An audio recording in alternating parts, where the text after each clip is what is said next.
This is 7 National News and in our top story. The UAE Vice President, Prime Minister and ruler of Dubai, His Highness Sheikh Mohammed bin Rashid Al Maktoum, has attended the 7th edition of the Sheikh Mohammed bin Rashid Al Maktoum Endurance Cup at Dubai Endurance City. Present along with the ruler of Dubai was the Crown Prince of Dubai and Chairman of Dubai Executive Council, His Highness Sheikh Hamdan bin Mohammed bin Rashid Al Maktoum, who is leading the Faza Endurance team during the event. This year's Sheikh Mohammed bin Rashid Endurance Cup is considered as one of the premier events on the World Endurance calendar and has seen a strong participation from the UAE as they compete in the 160-kilometre race with some of the best endurance riders from around 15 countries. The endurance race, presented in association with Longines, who is also the event's official timekeeper, is divided into 5 stages.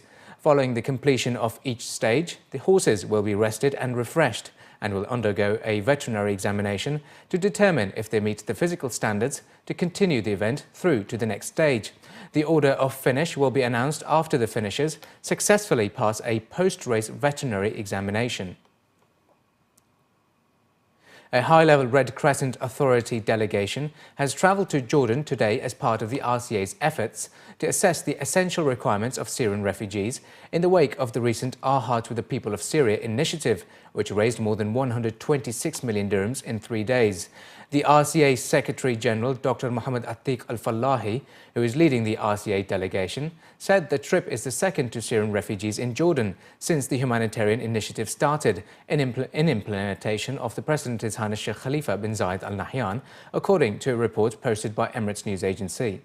WAM. Dr. Al-Fallahi further added that the team will study the humanitarian conditions of the Syrian refugees in Jordan, whether inside or outside the Marajib al-Fahud, an Emirati Jordanian camp for Syrian refugees, to secure the relief supplies from local markets. He said the RCA is currently delivering winter assistance to thousands of Syrian refugees facing freezing temperatures. Over 500,000 people across Dubai and Abu Dhabi have signed up for the EGate, which allows speedy travel procedures when entering or leaving the country. According to the news agency WAM, as many as 35,351 people enrolled for the EGate during the free-of-charge registration campaigns conducted in several malls across Abu Dhabi, Al Ain and Baniyas between Sunday and Thursday, while around 4,571 alone had registered at the Galleria Mall in Abu Dhabi. According to the authorities, the EGate system, which uses advanced registration technology, should cut the time spent going through passport control to less than 20 seconds. Citizens of the UAE and the GCC, including residents and individuals with an entry visa, could apply for the EGate, which simplifies travel procedures and streamlines travellers' entry and exit. The Roads and Transport Authority has announced the expansion of its green bus fleet by adding 10 additional buses that run on biofuel and other eco-friendly technologies. According to local reports, officials from the RTA have stated that 10 biodiesel-powered buses have joined the green bus fleet, and they aim to add additional 60 over the next few years. The green buses were introduced in 2012, and the authority added that the buses, powered by a mixture of used cooking oil and diesel, have helped reduce fuel costs by 7%, while a 34% reduction in CO2 emissions has been registered. Omar bin Haider, Director of Maintenance for RTA, was quoted as saying, "The green bus is an eco-friendly package that has various ingredients working towards reducing Dubai's ecological footprint. It's not just about fuel, but it is a combination of several items like solar power, using retreaded tyres, and using material inside the bus that are not harmful to nature." In addition to the use of biofuel, several other moves, such as adjusting the air conditioner temperatures on buses and having an automatic engine shut-off, is believed to have helped reduce fuel consumption and emissions by 8 to 10%.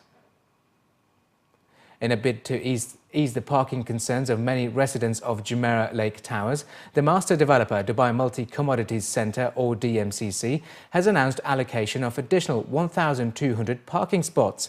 According to local reports, the move will increase the total number of parking spaces to 1,850, which aims to ease the concerns of around 25,000 residents of JLT. Officials from DMCC stated that plots of land between clusters will be used to provide additional parking slots free of charge.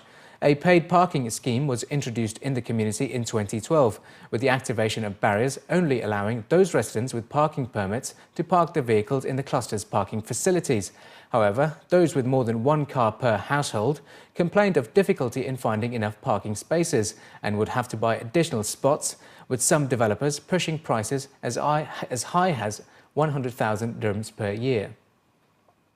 Additionally, on the occasion of the birth of the Prophet, Sharjah municipality has announced free parking in all areas on Sunday, January 12, for the public holiday.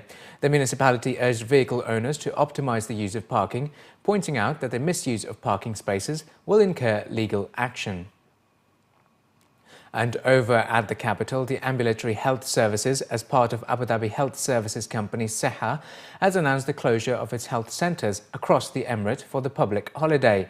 According to officials, the healthcare centres in Suwayhan, Al Hayr, Al Khatim and Al Qu'a will continue to function round the clock, while other AHS centres, including all disease prevention and screening centres, will remain closed on Sunday, the 12th of January, and will resume regular working hours on Monday, January 13.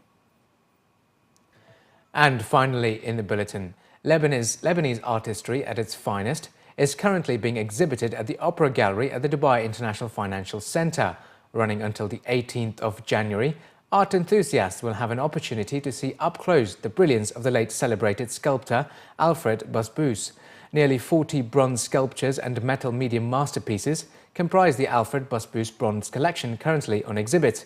Each one is an exquisite expression of life and movement, captured and frozen in every masterpiece. Among these include the woman figure, abstract, serene, black bronze and profile. Curated by Fadi Alfred Basbous, he says this is a realization of their continued efforts to showcase to the world the creations of his father, who pioneered contemporary sculptures in Lebanon. In Foundation Alfred Basbous, our main interest is to expand Alfred Basbous worldwide. And we decide to do our plan, and first step from our plan to do 2 exhibitions, one in Abu Dhabi, one in Dubai, because the atmosphere is, they digest art here, if I can express it this way. It's very welcoming. It's, people are passionate about art, the rulers are supporting us. This is very, very pleasant here to be here. So I believe Dubai, in the next 10-20 years, it will be the big capital of art in the area, and this is why we choose Dubai to promote one of the greatest and pioneer artists in the Middle East, Alfred Basbous. This project by the Alfred Basbous Foundation showcases the rich talent in the region, as well as the culture and art of Lebanon.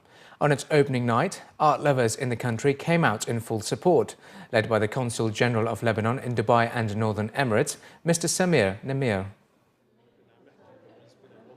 I think that with the support of the consulate and of the big and important Lebanese community here in Dubai, we can use this exhibition as a platform to promote art and culture, Lebanese art and culture in a city like Dubai, in a very cosmopolitan city.